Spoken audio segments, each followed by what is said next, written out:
Hey, welcome back to Milton Daily Homes. Chuck here. We have a list of 21 properties. 21 girls salute.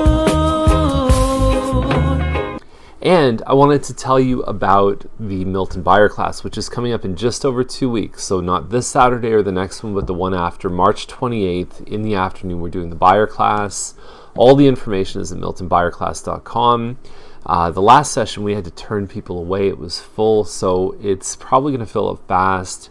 Register early, get your spot in, and I know it's going to be a great time. Let's get started with today's list. So there are 3 or 4 village townhouses in today's list. They're all different sizes and layouts.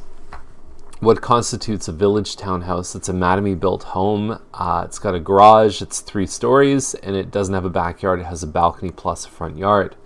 This one is the current. It's 1195 square feet. It tends to sell pretty well because it almost resembles some of the larger models. It feels bigger than 1195 square feet when you're in, and you've got green space just at the end of the street here. It ticks all the boxes, and it's priced well given what else is sold for this specific layout in the past. Borden Lane, I'm surprised it's not sold yet. $479 for a semi-detached. It's a 4-bedroom home. So we know we're playing at least 17 or 1800 square feet. There's lots of space in the driveway to park a few cars. And it looks like it's been taken care of. Front door insert, you've got darker floors, California shutters. It looks like a kitchen that's been renovated. You've got a finished basement. You're also at Mannington Thompson, so you could walk to the GO train if you wanted to. Seems like there's a lot of doors in this room. Anyway, Mannington Thompson, you can go to the leisure center, the library. You could go anywhere you want. You get on the highway in like 2 minutes from here. I think there's a lot of good things about this home. So I don't know if there's a disconnect. I haven't seen it in person. Sometimes you'll see really nice photos and then you'll go and, maybe the house smells funny or, the neighbors have a crazy, 350-pound dogs. I don't know. But from what I'm seeing online, this one definitely has a lot of things going for it at the price point. Now, I skipped forward a few pictures on Lamont because this is how to not do real estate pictures, okay? These look like Craigslist ads. If you didn't know I was selling a house, or it's not my listing, but I'm saying if you didn't know this was a house for sale, you would look through the photos and say, oh, I guess they have a chair for sale, and they got a couple beds. Oh, and there's a desk too, a couple kids' toys, and a treadmill for sale. That's not how you sell a listing, is by showing furniture and a bunch of empty walls. Now, that is where home enhancement and design comes in, and it also comes down to getting a better photographer. It matters. Now, 706 Thompson is a rosewood model. I believe there's another one for sale. I think it's around this price point, but it's not on Thompson. So here's the trade-off on Thompson. You have these little kind of cutaway streets off of Thompson. There's maybe, I'm going to guess, maybe 30 homes on that little strip. You do get road noise. Although you're separated, you're a little further back from the road, which is good. The other thing that I like about this is this street doesn't really get a lot of traffic. So you do see basketball nets, provided your kids are at an age where they recognize that they shouldn't chase a ball on a busy street. If they're about 8 or 9 years old, it can be a great place for them. It can be a low traffic crescent, the same as you'd find inside the subdivision, but you do get the road noise. And the other thing is that you can't actually park out here. This is a fire route. So if your guests come and they want to park right here on the other side of the street, you can't do it. You have one garage space, and then if you look at this street, it looks like you've got almost like a 1.5 driveway. But probably, unless you had 2 smart cars, you would only be able to fit 1 car in that driveway. So what they'd have to do is they would have to go down to the next street, whichever side it's on, and they would have to park on the street and then walk all the way back to your house, which sometimes is a little inconvenient. So aside from the outside and what it means to live on Thompson, you have a living dining in the front. You've got a family room and kitchen in the back, 1860 square feet. I have no idea what purpose that serves to photograph that. It is colorful and pretty, but it's not a real estate photo. The nice thing too with this one is you don't have any carpet in this whole house. So if you have kids that are sensitive to dust or whatever carpet, then you don't have to deal with that here. There's very few homes that have that on both levels, ready, set to go, and you don't need to worry about anything.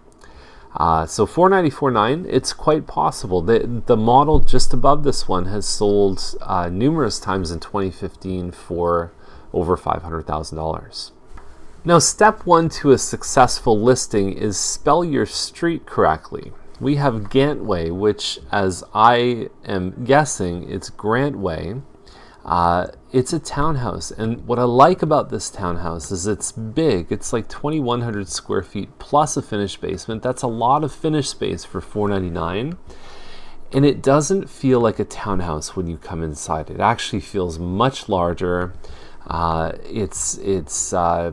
To me, I feel like I'm in a detached home when I go into this layout. So finished basement looks like it's been done pretty well, but seeing is believing. You'll never be able to buy a home online. As much as people try and spend a lot of time online, we talk about this at the buyer class, it's never a substitute for going to see this stuff in person. Your perception of value, your education is so much higher. And I usually think about it, a half hour in person is probably worth 10 hours online. So it is more time efficient to go out and see homes. And so if you want to come on a tour of homes this weekend, you can go to miltontouroфhomes.com, and we run them actually 7 days a week. So even next week would be great if you wanted to come out and just see the types of properties that are for sale in your price range.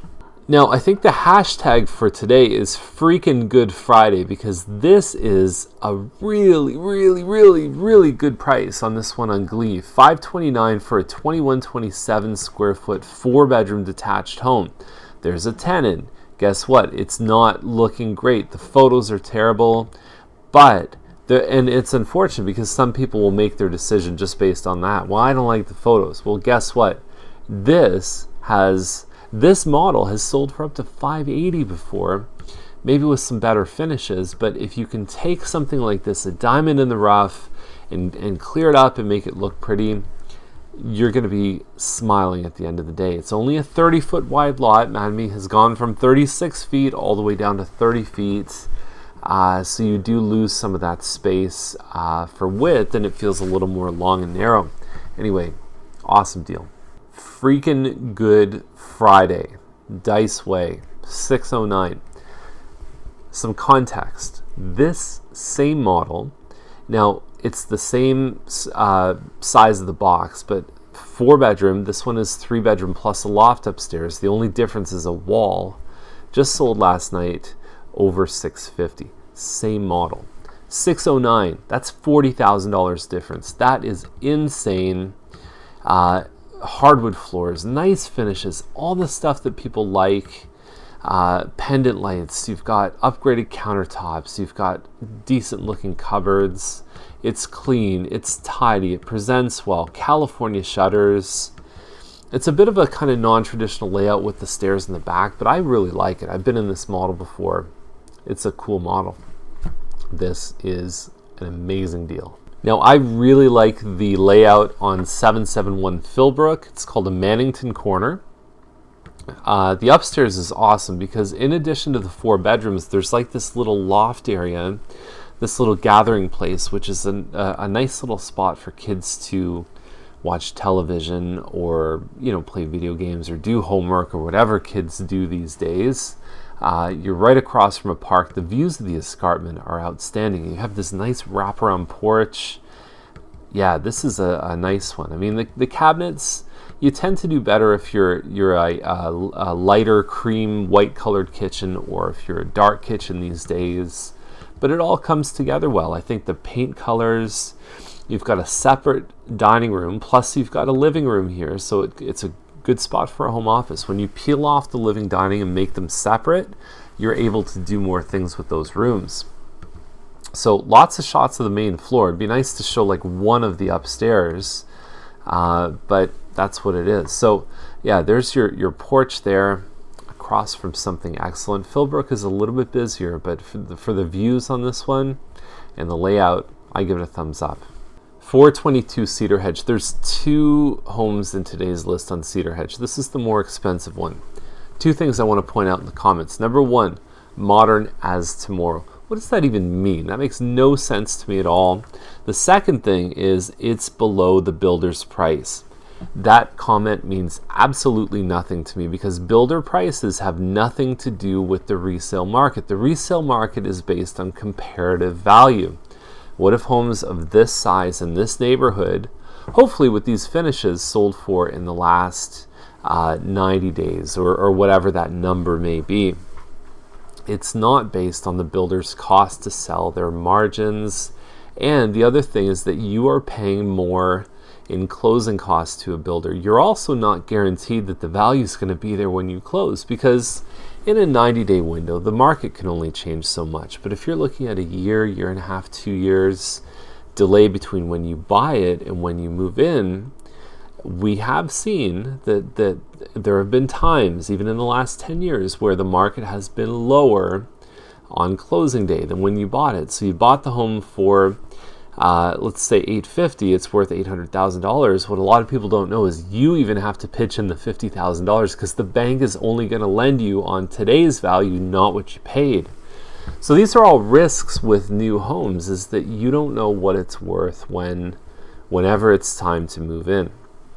You have no control over that. Those are things that are market conditions. Nobody has a crystal ball with absolute clarity.